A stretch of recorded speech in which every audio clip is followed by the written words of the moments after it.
a sophomore here at UNH. In order for me to tell you my testimony, there's a couple things you need to know about me.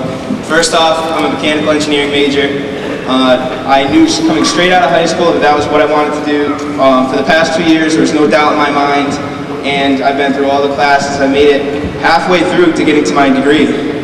The next part to me is, I'm from Rhode Island. I've been taking martial arts for about 12 years. I've been an instructor for about 10, and that passion for teaching, the passion for children has been something that's been a part of me for so long, and it's unrivaled by almost any other passion in my life.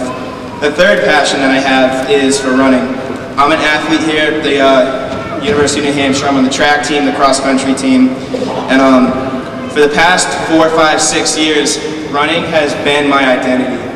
I am an athlete first and foremost. I breathed, I ate, I slept running. That was all I did, and that was all I wanted to be. And up until this year, everything was going great. I was running faster than I had ever run before. I'm a walk-on on the team, and I had been running what I never thought I could do. My grades were awesome. I was surrounded by friends, by family that were supportive, that loved me, that I knew would always be there. But I knew that there was something missing. I was lucky. I didn't have to get broken for God to come into my life and say, you need me. This year and last year, I was feeling alone. No matter how much I had, it still can never fill that gap, that emptiness that will be in your heart if you do not find Christ. I was lucky enough to find a person on my team who was, oddly enough, not my best friend, not my friend, barely an acquaintance. He's my current roommate now, one of my best friends, Patrick. If you know him, you'll probably understand why I was a little sketched out at first. He brought me to an Athletes InterVarsity meeting, and that right there was the beginning of something unbelievable. He brought me to this meeting, and we went through, just a normal Bible study. We read the Bible. We talked about how it applied to us as athletes, as teammates, and we just went through the scriptures. And at first, that was awesome.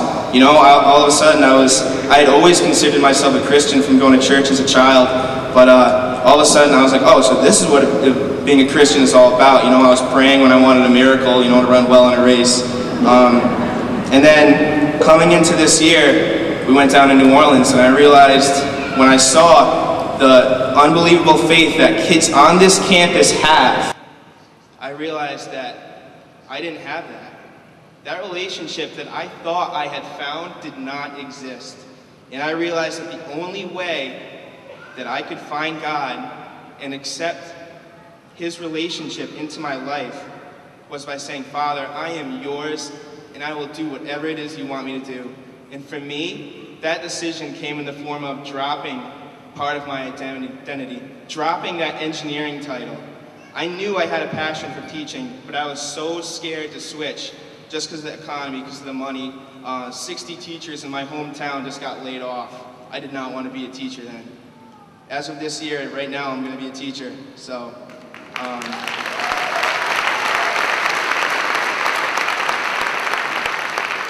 the past 2 months, God has totally rocked my world. I accepted Him into my life, and just like Tim, my life pulled a complete 180. I went from engineer to a teacher, and I went from a runner who believed in God to a Christian who runs. The best part was, God didn't make me give up my passions in order to follow Him. He took my passions, built them up, and amplified them 10 times over.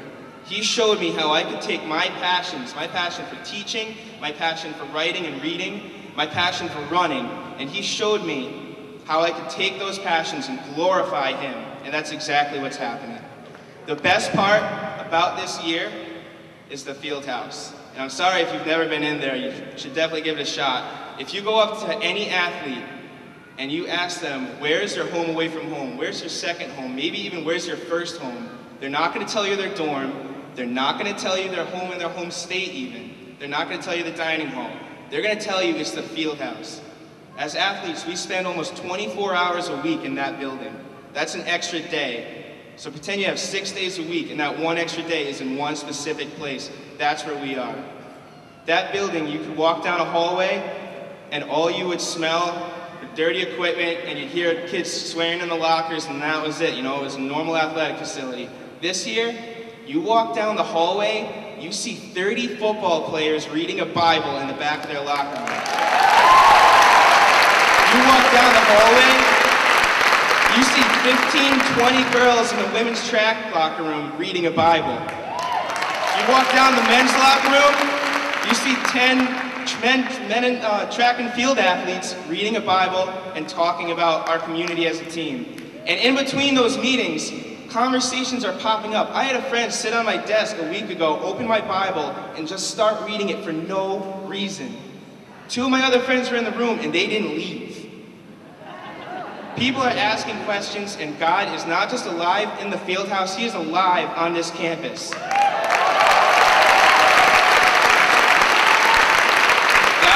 Really is building His momentum, and it's all starting here. Everything that has happened that wasn't happening last year is unbelievable, but the best, absolute best part is there are still bigger things to come. Thank you.